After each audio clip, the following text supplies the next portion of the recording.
Таймера, мотор, айва, хурмайва.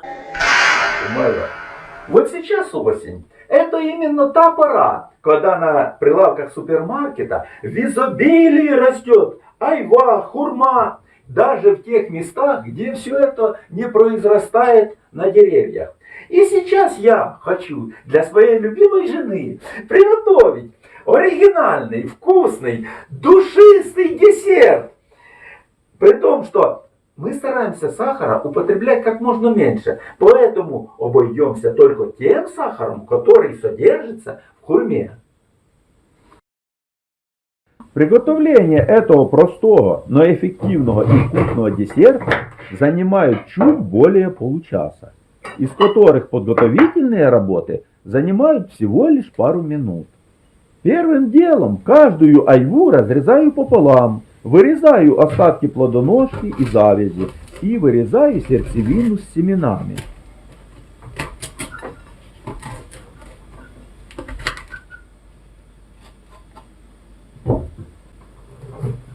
Срезаю пятачок для устойчивости и каждое углубление заполняю сливочным маслом.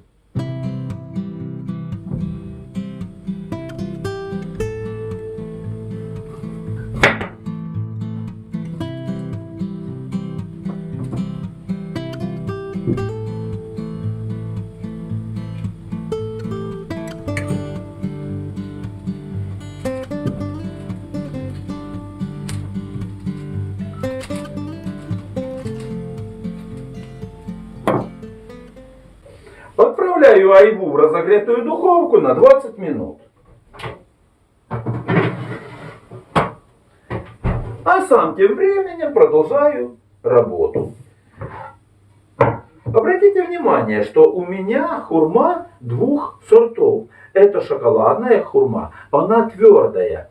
И вот такая вот мягкая, как ее называют, бычок или королек, ну что-то так вот. Она вот мягкая, такая водянистая, как бы наполненная вареньем. И вот я беру вот эту жесткую шоколадную хурму и каждую разрезаю напополам. Шоколадной эта хурма называется потому, что она вот на срезе действительно имеет такой цвет шоколадный. И вдобавок к тому она не терпкая.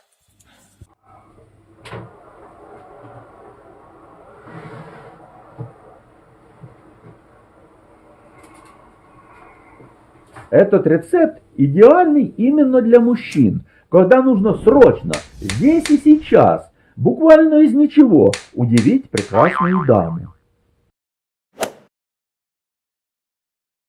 А дальше все очень просто. Беру вот эту мягкую хурму, разрезаю ее. И вот эту мякоть ложечкой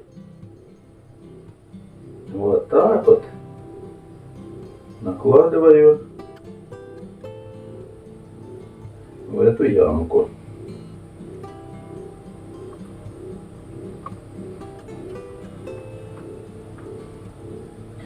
Именно эта сладость будет определяющей.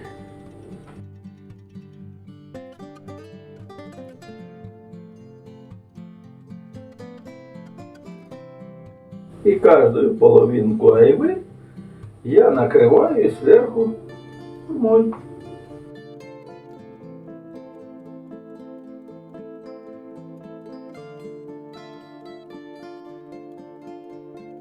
Вот так вот. И вот этим маслом, которое растеклось, я смажу верх хурмы.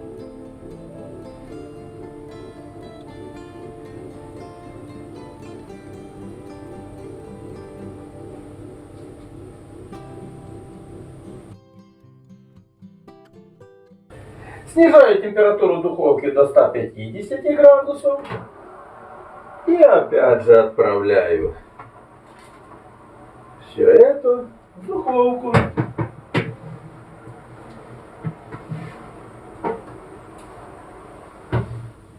Я думаю, что 15 минут будет достаточно. А там будем смотреть. А дальше мужик отдыхает, духовка работает.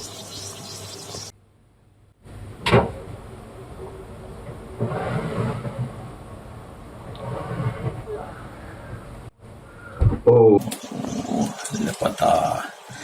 Как раз необходимая готовность. Вот смотрите, появились трещинки, которые прямо сочатся соком. Вот они. Но я должен признать, что времени на запекание ушло больше, чем я предполагал. Я рассчитывал минут за 15, но времени ушло почти 25 минут. Как раз необходимая мягкость. И я уверен, что вкус состоялся.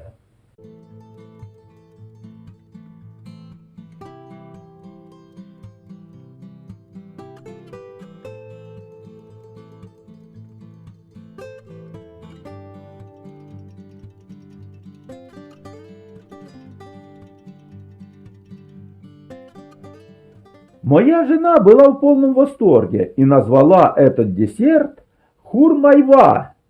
Естественной сладости хурмы оказалось вполне достаточно, чтобы десерт не воспринимался как малосладкий, при том, что сохранился непередаваемый аромат айвы. А вот любители слипшихся полушарий вполне могут добавить в каждую ямку айвы немного сахара или меда. Дерзайте, и у вас получится.